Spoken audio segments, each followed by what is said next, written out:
morning students, welcome once again in Eclair International Online Classes. The previous video lecture we have taken the introduction of the chapter number 12 electricity. पिछले video lecture में मैंने आपको बताया था कि next video lecture में अपन electrical potential और potential difference के बारे में बात करेंगे, which is necessary to flow the current from one point to the another point. इसमें अपन ने ये डिस्कस किया था कि जब तक पहले टर्मिनल से दूसरे टर्मिनल के बीच में जब तक डिफरेंस नहीं आता है तब तक किसी भी थिंग का फ्लो आप नहीं करवा सकते। जैसे कि अपन ने एग्जांपल लिया था वाटर फ्लो का, तब कि जब तक आपका लेवल डिफर नहीं है दोनों एंड्स पे वाटर लेवल, तब तक आप वाटर का फ्लो नहीं करवा पाएंगे from the one end to the another end. वैसे ही जब अपन इलेक्ट्रिसिटी की बात करते हैं, इलेक्ट्रिक करंट की बात करते हैं, तो उसके लिए भी दोनों टर्मिनल्स के बीच में कुछ ना कुछ डिफरेंस आपका होना नेसेसरी है, और उस डिफरेंस को ही हम क्या कहते हैं, इलेक्ट्रिकल पोटेंशियल डिफरेंस। तो ये जो पोटेंशियल डिफरेंस आपका जनरेट होता है दोनों टर्मिनल्स के बीच में, वो कैसे जनरेट होता है? तो उसको जनरेट करवाने के लिए आपको हेल्प लेनी पड़ती है from the sources of electricity, जैसे कि सेल हो सकता है, बैटरी हो सकती है, या फिर जैसे आपके सोर्स जनरेटर हो सकता है।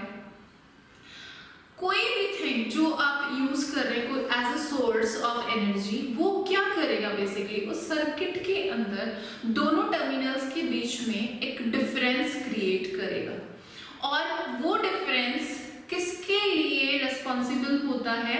Work done. कौन सा वर्क डन? जो किसी चार्ज को, इलेक्ट्रिक चार्ज को एक पॉइंट से दूसरे पॉइंट तक ले जाने के लिए नेसेसरी होता है। तो बेसिकली आप पोटेंशियल डिफरेंस किसे कहेंगे? पोटेंशियल डिफरेंस वो वर्क डन होता है जो किसी चार्ज को कुलाम चार्ज जैसे आप बोलेंगे, किसी भी कुलाम चार्ज को one end to the another end ले जाने के लिए नेसेसरी होता है। Means current, potential difference is an electric current which is necessary to do the work done to flow charge from one end to the another end। जैसे कि पहले भी अपन बात कर चुके हैं किसके बारे में, करंट के बारे में, तो उसके अंदर भी अपन ने rate of flow of charge के बारे में बात करी थी। तो चार्ज का फ्लो होगा तभी आप इलेक्ट्रिसिटी को एग्जिस्ट मानेंगे वहां पे। जब तक कि चार्ज फ्लो नहीं होता तब तक इलेक्ट्रिसिटी का फ्लो भी नहीं माना जाता। तो यहाँ पर पोटेंशियल डिफरेंस जो होता है उसको अपन वोल्ट से डिफाइन करते हैं, V से डिफाइन करते हैं, और इसे हम मानते हैं कि वर्क डन जो किया जाता है Q चार्ज यानी कुलाम चार्ज को फ्लो करवाने के लिए from one point to the another point. This is known as a potential difference. Means V is the potential difference, W is the work done which is done by the electric current to flow the Coulomb charge from one end to the another end। यानी मान लीजिए कि ये दो terminals है किसी electric circuit के, तो इस एंड से इस एंड तक Q चार्ज को ले जाने के लिए जितना वर्क डन किया जाएगा वो दोनों मिलकर किसको जनरेट करेंगे? इन दोनों टर्मिनल्स के बीच के पोटेंशियल डिफरेंस को आपको शो करेंगे। ये जो इसकी यूनिट दी गई थी, इसकी यूनिट जो है वो है वोल्ट। तो ये यूनिट किसने दी थी? एक इटालियन फिजिसिस्ट थे, अलेसांद्रो वोल्टा। किसने दी थी? अलेसांद्रो वोल्टा। इन्होंने इसकी यूनिट किसमें दी थी? वोल्ट में दी थी। मींस जो पोटेंशियल डिफरेंस होता है उसको वोल्ट के अंदर मेजर किया जाता है। ठीक है, unit of the potential difference is a volt. और इस वोल्ट को अगर आपको डिफाइन करना है तो आप किस तरीके से डिफाइन करेंगे? वर्क किस में होता है? जूल में होता है, और ये किस में होता है आपका? कूलम्ब में। ठीक है, तो आप क्या बोल सकते हो कि volt is equal to the joule divided by coulomb. क्या कह सकते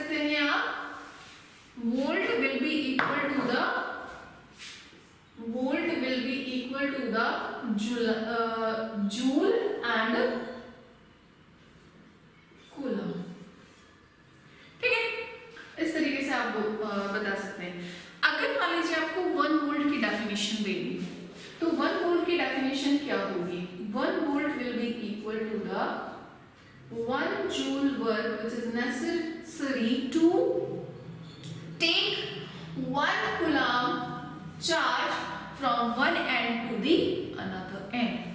किसी भी इलेक्ट्रिक सर्किट में 1 coulomb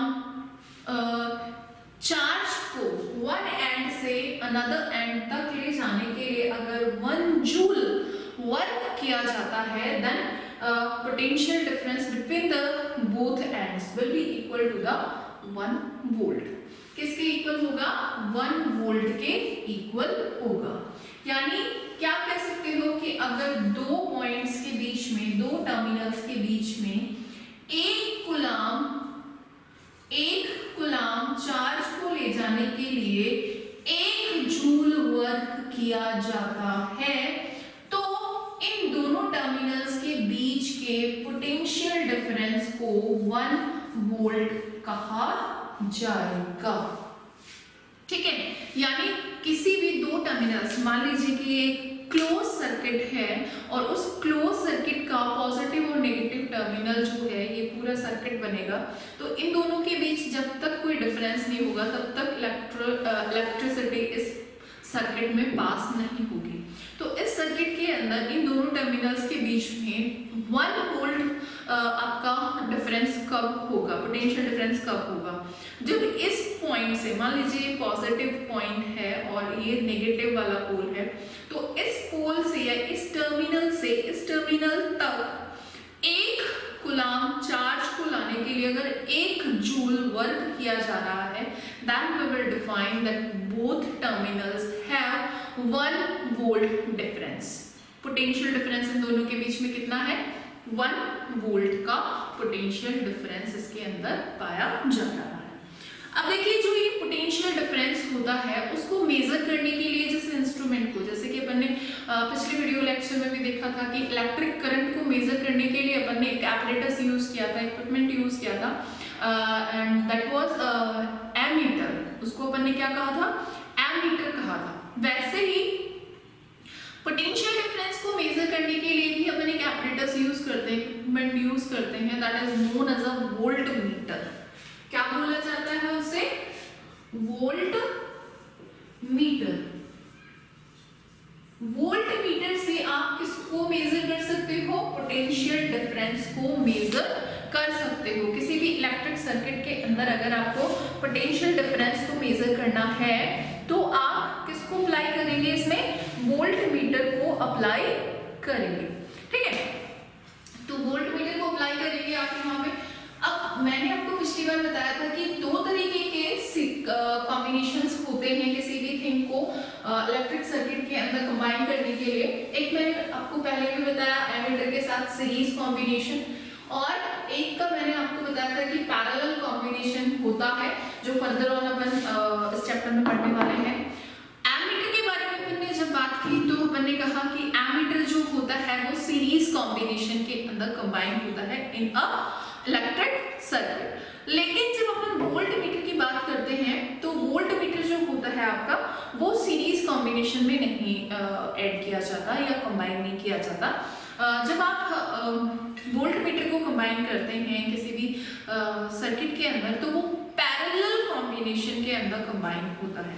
जब भी किसी रेसिस्टर के साथ आपको क्या करना होता है? कंबाइन करना होता है। दिस इज द रेसिस्टर या रेसिस्टेंस।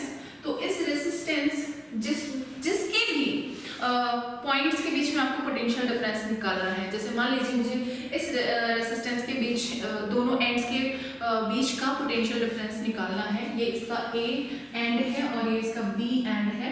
तो इसका अगर मुझे पोटेंशियल डिफरेंस निकालना है, दोनों एंड्स के बीच का अगर पोटेंशियल डिफरेंस मुझे लेना है तो मुझे जो वोल्ट मीटर लगाना होगा वो इसके पैरेलल कॉम्बिनेशन में लगाना होगा। और आपका वोल्ट मीटर जो होता है, जैसे एमीटर को अपन ने शो किया था वैसे कि वोल्ट मीटर को भी अपन शो करते हैं कुछ इस तरीके से। ठीक है, तो ये आपका वोल्ट मीटर का सिंबल हो जाता है। तो यहाँ पे अपन पैरेलल कॉम्बिनेशन के अंदर इसे यूज करते हैं। लीजिए, तो पैरेलल कॉम्बिनेशन होता क्या है? पैरेलल कॉम्बिनेशन में मैंने आपको पिछली बार भी बताया था कि पैरेलल कॉम्बिनेशन में दोनों के फर्स्ट एक साथ अटैच होते हैं और दोनों के सेकंड एंड्स को यानी लास्ट एंड्स को एक साथ अटैच किया जाता है, उसे पैरेलल कॉम्बिनेशन कहा जाता है। तो यहाँ देखिए इस रेजिस्टेंस और वोल्ट मीटर जो आप यूज कर रहे हैं उनका जो फर्स्ट एंड है वो एक ही पॉइंट से अटैच है और इनका जो लास्ट एंड है वो भी एक ही पॉइंट पर जाकर अटैच हो रहा है। तो इस तरीके के कॉम्बिनेशन को अपन क्या बोलते हैं, पैरेलल कॉम्बिनेशन, जो जनरली अपन घरों में भी देखते हैं। घरों के अंदर जो कॉम्बिनेशन पाया जाता है वो पैरेलल कॉम्बिनेशन ही होता है और इसका बेनिफिट भी होता है क्योंकि आपको पता है कि सीरीज कॉम्बिनेशन जो होता है, सीरीज कॉम्बिनेशन आपने जनरली अभी दिवाली का फंक्शन गया ही है थोड़े दिनों पहले, तो आपने देखा होगा सीरीज कॉम्बिनेशन जो लाइटिंग होती है डेकोरेशन के लिए जो अपन यूज करते हैं वो सारे सीरीज कॉम्बिनेशन में होते हैं। एक छोटा जो बल्ब होता है वो दूसरे के साथ जुड़ा होता है, फिर तीसरा चौथा पांचवा इस तरीके से एक के साथ एक जुड़े होते हैं, यानी फर्स्ट वाले का लास्ट एंड सेकंड वाले के फर्स्ट एंड से, फिर सेकंड वाले का लास्ट एंड थर्ड वाले के फर्स्ट एंड से, इस तरीके का जो कॉम्बिनेशन होता है that is known as a series combination. ठीक है, लेकिन आपने उसके अंदर एक चीज देखी होगी कि जिधर से लाइट आप पास करेंगे वहां से पास होते हुए जब वो लास्ट एंड तक जाएगी तो सब में से एक जैसी लाइट ही पास होगी, यानी एक ही जैसा इलेक्ट्रिक करंट पास होगा। किन में? सीरीज कॉम्बिनेशन वाले इंस्ट्रूमेंट्स में या ऐसे कॉम्बिनेशन से जुड़े हुए इंस्ट्रूमेंट्स में। जैसे कि सारे जो बल्ब थे वो सीरीज कॉम्बिनेशन में थे, तो पहले वाले बल्ब को जितनी इलेक्ट्रिक करंट मिल रही थी लास्ट वाले बल्ब को भी उतनी ही इलेक्ट्रिक करंट आपको देख सकते हैं कि उसको उतनी ही मिलेगी। तो बेसिकली जो सीरीज कॉम्बिनेशन होता है उसमें जो आपकी इलेक्ट्रिक करंट का अमाउंट होता है वो फर्स्ट वाले को ले लीजिए या लास्ट वाले को ले लीजिए, मिड में ले लीजिए, किसी को भी ले लीजिए, सबको इक्वल अमाउंट की इलेक्ट्रिक करंट मिलती है। जबकि आप अगर होम एपरेटस के बारे में देखें तो हर एक अप्लायंस को, हर एक एपरेटस को एक डिफरेंट अमाउंट की इलेक्ट्रिक करंट चाहिए होती है। जैसे कि कुछ हायर अमाउंट वाले होते हैं, गीजर हुआ है ना, एसी हुआ, फ्रिज हुआ, इनको हायर अमाउंट की आपको क्या देनी होती है, इलेक्ट्रिक करंट देनी होती है, यानी जिसका एम्पियर ज्यादा हो उसकी आपको इलेक्ट्रिक करंट देनी होती है। लेकिन कुछ एपरेटस से भी होते हैं, नॉर्मल एपरेटस होते हैं जिनको इतनी ज्यादा अमाउंट में इलेक्ट्रिसिटी नहीं लेनी होती या इतना ज्यादा करंट नहीं लेना होता। तो तब अगर सोचिए कि उनको सारों को सीरीज कॉम्बिनेशन के अंदर अगर अटैच कर दिया तो पहले वाले को जितना मिल रहा है दूसरे वाले को भी उतना ही मिलेगा, तीसरे वाले को भी उतना ही मिलेगा। और सोचिए कि अगर एक को कम चाहिए होगा तो वो तो वर्क ही नहीं करेगा, जल जाएगा। ठीक है, क्योंकि किसी थिंग को कम इलेक्ट्रिसिटी चाहिए और उसको आपने ज्यादा दे दिया, हाई पावर दे दिया, तो आपने देखा होगा ना कि एपरेटस उड़ जाते हैं, जल जाता है ना। तो उस कंडीशन में आपको क्या करना होता है कि जिसको जितनी इलेक्ट्रिक करंट चाहिए उसको उतनी ही दी जानी चाहिए।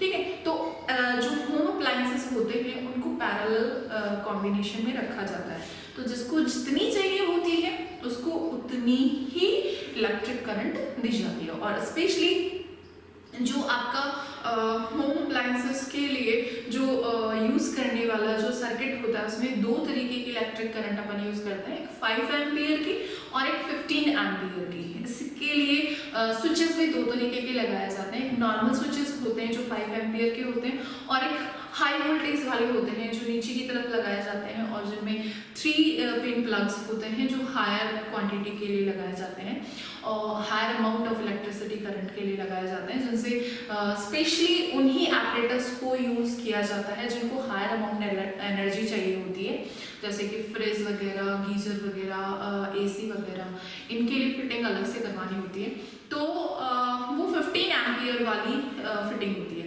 जिसमें हायर अमाउंट की इलेक्ट्रिसिटी उसके अंदर से पास करवाई जाती है। तो दो तरीके के इलेक्ट्रिक करंट आपके होम अप्लायंसेस के अंदर यूज किया जा रहा होता है। तो इससे बेनिफिट ये होता है कि जिस एपरेटस को जितनी इलेक्ट्रिक करंट चाहिए होती है उसको उतनी ही मिल रही होती है, यानी उसके ऊपर कोई डिफेक्टिव इफेक्ट नहीं होगा। यानी उसके मान लीजिए कि जितने 5 एम्पियर अगर मिल रही है तो 5 एम्पियर इजीली वो ले पाएगा, लेकिन सोचिए कि अगर उसको 15 एम्पियर के अंदर अटैच कर दिया तो एकदम से बहुत ज्यादा अमाउंट के अंदर उसको इलेक्ट्रिसिटी मिलेगी और वो जल जाएगा। ठीक है, तो बेसिकली आजकल बहुत बहुत सारे एपरेटस हैं जिनके अंदर ऑटोमेटिक स्टेबलाइजर भी आते हैं जो इलेक्ट्रिक पावर को क्या कर देते हैं, स्विच ऑन स्विच ऑफ कर देते हैं, जैसे कि एमसीबीज आजकल यूज़ की जाती है। जैसे हायर पावर आते ही ऑटोमेटिकली एमसीबीज क्या हो जाती है, ट्रिप हो जाती है या यूँ कहते हैं कि सर्किट को कट कर देती है ना। यानी इसका मतलब क्या है कि इसके अंदर अगर हायर अमाउंट की, जैसे पहले फ्यूज हुआ करता था, आजकल फ्यूज नहीं होते तो एमसीबीज यूज की जाती है। हायर मिनिएचर वाला जो सर्किट ब्रेकर होता है उसको यूज किया जाता है। तो पहले के जो कनेक्शंस होते थे उनमें फ्यूज हुआ करता था, जैसे ही हायर इलेक्ट्रिसिटी पास होती थी फ्यूज उड़ जाया करता था। फ्यूज उड़ने का मतलब होता था कि वायर जो होता था वो एक डेफिनेट एम्पियर को पास करने वाला होता था। और ये तो आपको सबको पता ही है कि जब किसी थिंग के अंदर से इलेक्ट्रिसिटी पास की जाती है तो वो थोड़ा सा हीट जनरेट करता है। ये नॉर्मली आप घर के अंदर सभी बोलते रहते हैं बहुत टाइम हो गया टीवी देखते हुए, टीवी गर्म हो गया होगा, बंद कर दो। तो ये क्यों गर्म हो जाते हैं, क्योंकि हल्का फुल्का जो रेसिस्टेंस होता है उनके अंदर वो उसको क्या करता है, इलेक्ट्रिसिटी को हीट में कन्वर्ट करता है। ठीक है, उसके साथ में एक वेस्ट ही है वो, एक तरीके से इलेक्ट्रिसिटी का कोई यूज नहीं आ रही होती है वो हीट, लेकिन फिर भी थोड़ा अमाउंट जो होता है इलेक्ट्रिसिटी का वो हीट में कन्वर्ट हो जाता है। हीटिंग इफेक्ट भी बोलते हैं, जो फर्दर ऑन अपन स्टडी भी करेंगे। तो हीटिंग इफेक्ट में बहुत सारे इंस्ट्रूमेंट्स ऐसे हैं जो हीटिंग इफेक्ट पे ही वर्क करते हैं, जैसे कि आपकी प्रेस जो होती है आयरन, वो इसी इफेक्ट पे वर्क करती है। टोस्टर्स होते हैं, जो हीटर्स होते हैं, वो सारे के सारे ये किस पे वर्क कर रहे होते हैं, हीटिंग इफेक्ट पे वर्क कर रहे होते हैं। ये टोटल एनर्जी, इलेक्ट्रिकल एनर्जी को टोटल किस में कन्वर्ट कर रहे होते हैं, हीट में कन्वर्ट कर रहे होते हैं। लेकिन बहुत सारे ऐसे एपरेटस होते हैं जिनके अंदर हीटिंग की रिक्वायरमेंट नहीं होती, जैसे कि बल्ब वगैरह होते हैं, वो इलेक्ट्रिसिटी को किस में कन्वर्ट कर रहे होते हैं, लाइट वाली एनर्जी में कन्वर्ट कर रहे होते हैं। लेकिन कुछ अमाउंट वो हीट में भी कन्वर्ट कर रहे होते हैं, वो वेस्ट है बट कर रहे होते हैं। तो हीटिंग इफेक्ट बेसिकली क्या होता है, some amount of energy, electrical energy will convert into the heat. ठीक है, तो वो जो हीट जनरेट हो रही होती थी वहां पे उस वायर के अंदर से, तो जैसे ही ज्यादा अमाउंट एनर्जी की पास होती थी तो उस ज्यादा अमाउंट की वजह से हीट भी ज्यादा जनरेट होती थी। तो हीट ज्यादा जनरेट होने की वजह से वो वायर जो होता था वो क्या हो जाता था, मेल्ट हो जाता था। मेल्ट होने की वजह से वो ब्रेक होता था, ब्रेक होते सर्किट ब्रेक हो जाता था, उसे कहा जाता था फ्यूज का उड़ना या फ्यूज का ब्रेक हो जाना। ठीक है, तो पहले ये सिस्टम हुआ करता था, बट नाउ क्या होता है, नाउ डेज एमसीबीज लगी होती है। जैसे ही हायर पावर या हायर इलेक्ट्रिसिटी जब जनरेट होती है, अचानक से हायर पावर जब आती है तो एमसीबी ऑटोमेटिकली ही ट्रिप हो जाती है। तो उसका सेम ही वर्क कर रही है, मतलब सर्किट ब्रेक करने का ही काम कर रही है। पहले फ्यूज का वो वर्क डन होता था, आजकल एमसीबीज वो वर्क डन करती है। ठीक है, तो ये सारा जो फंक्शनिंग होता था वो बेसिकली किसके ऊपर डिपेंड करता था, आपके वोल्ट पे, कि one end to another end क्या हो रहा है, डिफरेंस क्रिएट हो रहा है। और वो डिफरेंस क्या कर रहा है, पास हो रहा है through the one end to another end. अब उसको कैसे डिफाइन करें कि कितना डिफरेंस है, तो उसके लिए किसको यूज किया जाता था, वोल्ट मीटर। आज भी यूज किया जाता है। वोल्ट मीटर से आप पता कर सकते हैं कि दो पॉइंट्स के बीच में कितना डिफरेंस है। जैसे कि अपन अपने घर की बात करें कि घर के अंदर आने वाली जो इलेक्ट्रिसिटी होती है उसका कितना पोटेंशियल डिफरेंस होता है, तो 220 वोल्ट का डिफरेंस लेकर अपने जो घरों में वायरिंग होती है वो जनरेट की जाती है। यानी 220 वोल्ट का डिफरेंस होता है दो टर्मिनल्स के बीच जो अपन घर में इलेक्ट्रिसिटी यूज कर रहे होते हैं उसका। ठीक है, तो ये पोटेंशियल डिफरेंस को आइडेंटिफाई करने के लिए, मेजर करने के लिए जो apparatus, जो इक्विपमेंट यूज किया जाता है that is known as a voltmeter. और उसे कौन से सीरीज के कौन से कॉम्बिनेशन में यूज किया जाता है, पैरेलल कॉम्बिनेशन में यूज किया जाता है। तो ये हुआ आपका पोटेंशियल डिफरेंस, और उसे किस तरीके से आप मेजर कर सकते हैं, किसने बताया, अलेसांद्रो वोल्टा ने इसे बताया। ठीक है, अब बात करें कि जो आपके एपरेटस वगैरह वगैरह होते हैं किसी भी सर्किट के अंदर, कैसे कैसे होते हैं और उसको किस तरीके से आप डायग्राम्स के अंदर किस तरीके से सिंबलाइज करेंगे। यानी सिंबल्स आपके पेज नंबर 203 पे एक टेबल दे रखी है जिसमें सर्किट डायग्राम्स के सिंबल्स दे रखे हैं, ठीक है।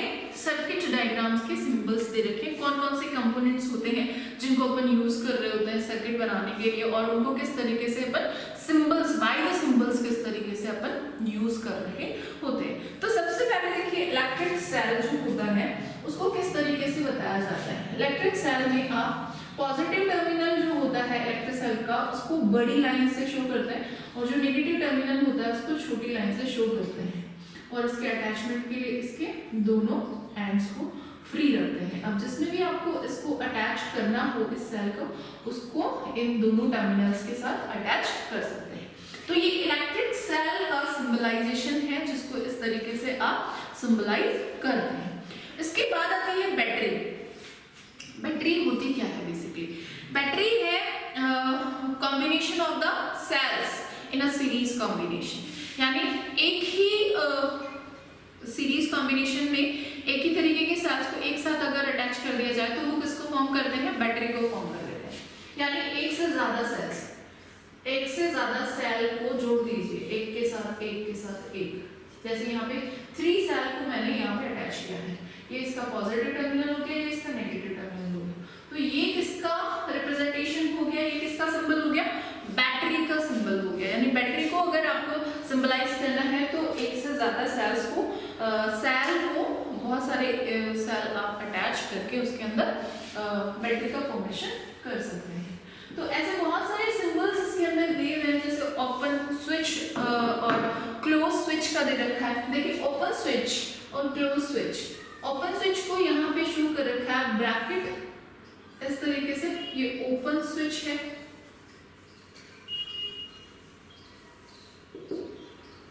और अगर इसके बीच में डॉट लगा दिया तो ये किसको शो करेगा? आपके क्लोज स्विच को शो करेगा।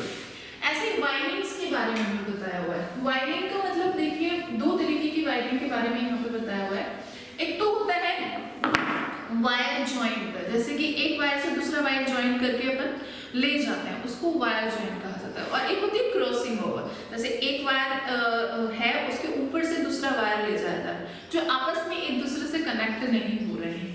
अगर ज्वाइंट के बारे में बात कर रहे हैं, वायर ज्वाइंट के बारे में बात कर रहे हो, तो एक वायर बताइए और फिर उसका ज्वाइंट जहां पर बनेगा वहां पे इस तरह से डॉट बनाइए और दूसरे वायर को अटैच कर दीजिए। तो ये वायर ज्वाइंट का आपका सिंबलाइजेशन है। लेकिन अगर मान लीजिए क्रॉसिंग ऑफ वायर के बारे में बात कर रहे हो कि एक के ऊपर से दूसरा वायर निकल रहा है, क्रॉसिंग ऑफ वायर्स, तो उसके अंदर क्या करना होता है? ये वायर पहले से था, इसके ऊपर से एक वायर आप निकाल रहे हो, तो जाहिर सी बात है कि ये आपस में कनेक्ट नहीं होंगे। तो जब जहाँ से क्रॉस हो रहा है वहां से इस तरीके से बनाकर आपको बताना है कि ये सिर्फ क्रॉस कर रहे हैं, एक दूसरे से कनेक्ट नहीं है, एक दूसरे से कनेक्शन में नहीं आए हैं, एक दूसरे के साथ अटैच नहीं हो रहे हैं। तो ये क्रॉसिंग ऑफ वायर्स को शो करते हैं विदाउट ज्वाइनिंग। ज्वाइन नहीं होंगे, ये एक दूसरे के साथ ज्वाइन नहीं करेंगे। तो ये सिंबलाइजेशन है क्रॉसिंग वायर्स का। इसके बाद अगर बात करें अपन रेजिस्टेंस की, और किसी भी सर्किट के अंदर अगर आप without changing of electric current if you are changing the resistance, तो उसके लिए एक एपरेटस यूज किया जाता है जिसको वेरिएबल रेजिस्टेंस कहा जाता है या फिर रियोस्टेट भी कहा जाता है। तो उसके लिए अपन किस तरीके का सिंबलाइजेशन यूज करते हैं? सबसे पहले बात करें रेजिस्टेंस या रेसिस्टर की, तो रेजिस्टेंस और रेसिस्टर अभी थोड़ी देर पहले मैंने आपको बताया था, इस तरह से जिगजैग लाइन बनानी होती है, और ये आपका सिंबलाइजेशन हो गया किसका? रेसिस्टेंस या फिर रेसिस्टर का, ठीक है। और इसको अपन आर से सिंबल भी देते हैं, ये रेसिस्टेंस और रेसिस्टर का सिंबल भी होता है आर, ठीक है। इसके बाद वेरिएबल रेसिस्टेंस, यानी रेसिस्टेंस को अगर आपको बदलना है बार बार, जैसे एग्जांपल मैं आपको दूं, फैन के लिए रेगुलेटर यूज करते हैं अपन कम ज्यादा करने के लिए, first point, second point, third point पर चला रहे हैं, तो बेसिकली वो जो गोल गोल सा वो बटन होता है वो क्या है? राइट, वेरिएबल रेजिस्टेंस, वो वेरिएबल रेजिस्टेंस है जिसको अपन रियोस्टेट भी कहा जाता है।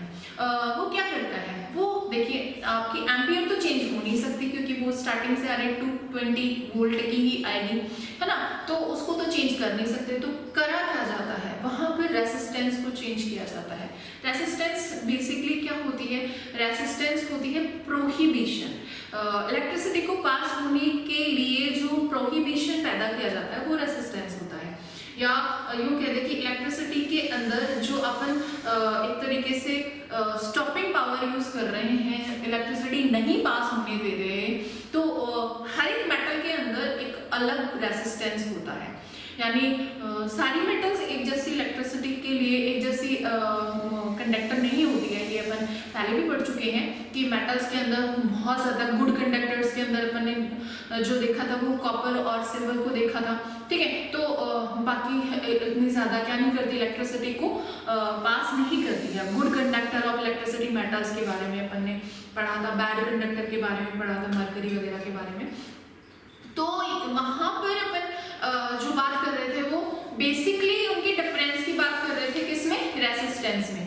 भाई जिसके अंदर रेसिस्टेंस ज़्यादा होता है उसमें इलेक्ट्रिक करंट कम होता है। या यूँ कह दें कि अगर कंडक्टर और इंसुलेटर्स की बात की जाए तो इंसुलेटर्स जो होते हैं उनमें बहुत ज़्यादा रेसिस्टेंस होता है जिसकी वजह से उनमें इलेक्ट्रिसिटी पास नहीं होती। कंडक्टर्स के अंदर भी हल्का फुल्का रेसिस्टेंस होता है जिसकी वजह से उनमें डिफरेंस होता है कंडक्टिविटी का। जो बहुत अच्छा कंडक्टर होता है उसके अंदर रेसिस्टेंस कम होता है, जो बहुत मतलब एवरेज होता है कंडक्टर तो उसमें रेसिस्टेंस ज़्यादा होता है।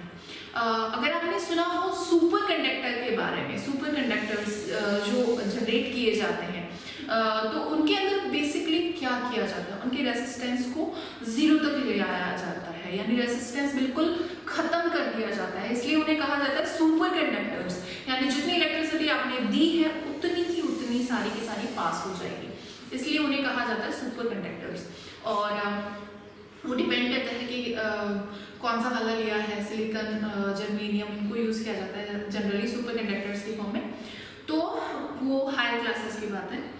नेक्स्ट देखिए, यहाँ पर बात कर रहे थे अपन वेरिएबल रेसिस्टेंस की।